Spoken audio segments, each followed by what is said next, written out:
Hello, everybody. I'm back again with my little stories. Another story, a very sad one. Prepare your coffee or your tea or anything you want to drink, but I prefer water. I don't have my water here though. So this one is a sad one. If you have your tissue, put it close by. Let's continue. Let's start, not continue. Dear Mama, Mama, I'm sorry. It's too late. I should have done something before your death. The guilt is in me is killing me, and all I want is to join you in the land of the dead. You are the best mom in the world, and in my next life I will still choose you to be my mom. You gave me the best love, and nothing can compare to that. Every morning throughout my early school days, you took me to school holding my tiny hands securely in yours and only handed me over to my class teacher. On rainy days, you didn't allow me to walk, but you carried me on your back just as you did every evening. You never got tired of doing all this. When I got older and could walk to school alone, you stood by the window and sometimes at the balcony as I walked off.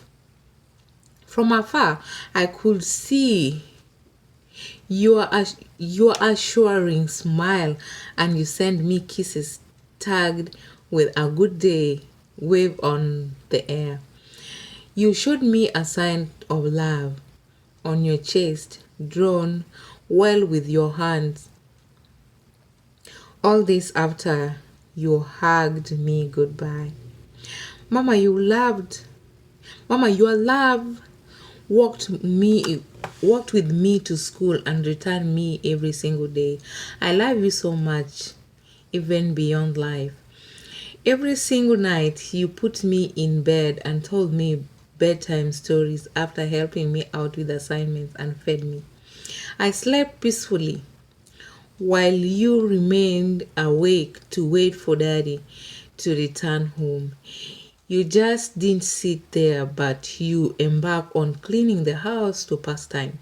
Sometimes I slept through the morning, and sometimes I wake up to your screams. It was Daddy again and again. He beat you up all the time, but Mommy, you didn't talk about it to anyone. You kept it to yourself even when he threatened to kill you. Mama, I was so broken that night. I woke up just to find your clothes on fire. Daddy burned them. He burned them all, and for the first time, I vanished without seeing you at the balcony. I waited for the heart sign, but I didn't see it. I was so broken. I sat down at the corner to have a glimpse of you, but no. I then remembered Daddy burned all your clothes. You only had night dress on, and you couldn't come out to send me the wave.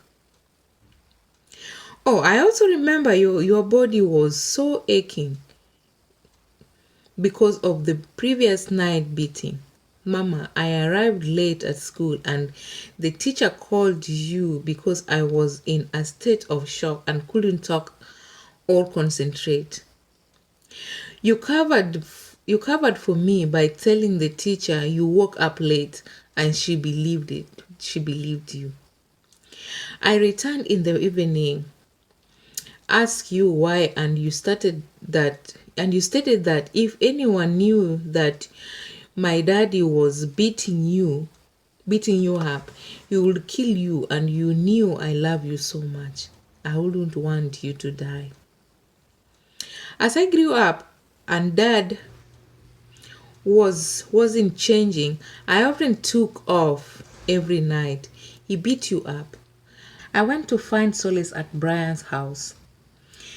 We sat in his room in the name of studying, but no, I was so broken.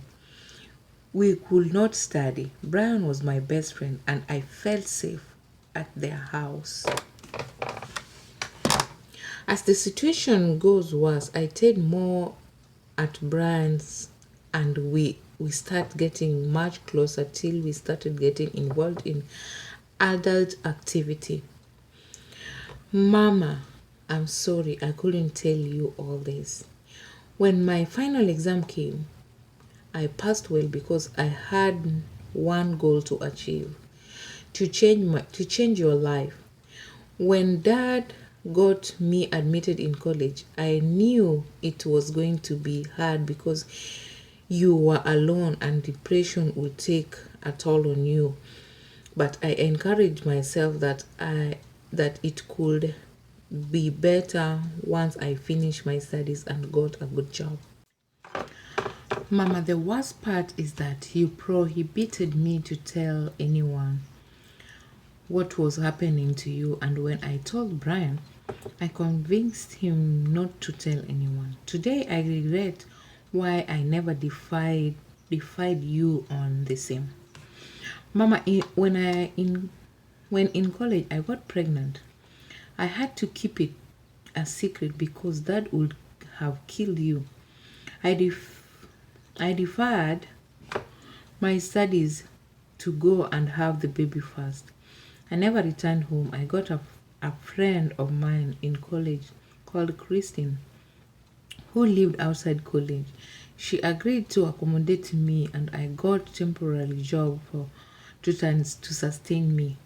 1 week to my due date, I left Christine's house and told her I was returning home to have the baby.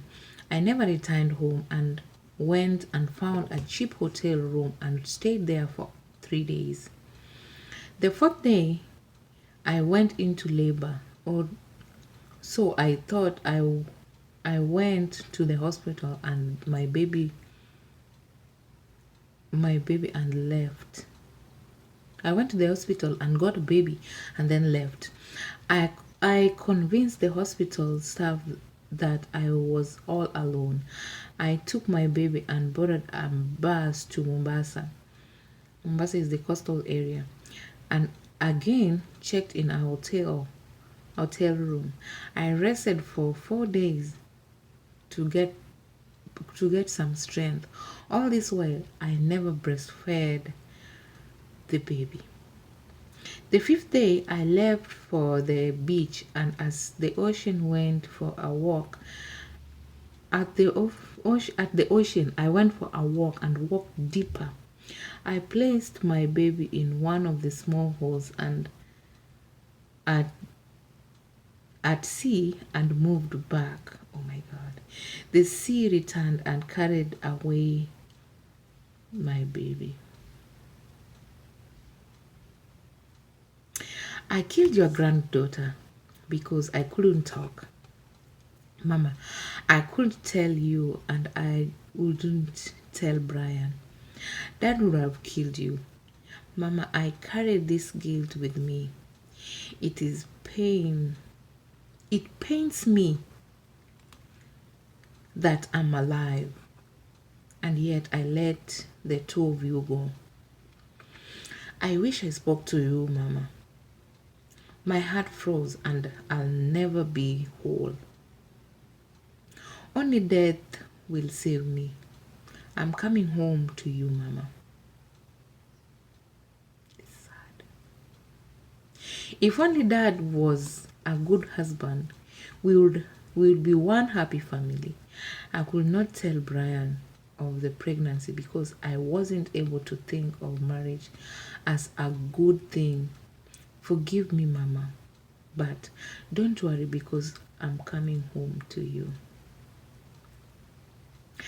Mama, I finished college and I got a good job, but I kept seeing both of you and my baby.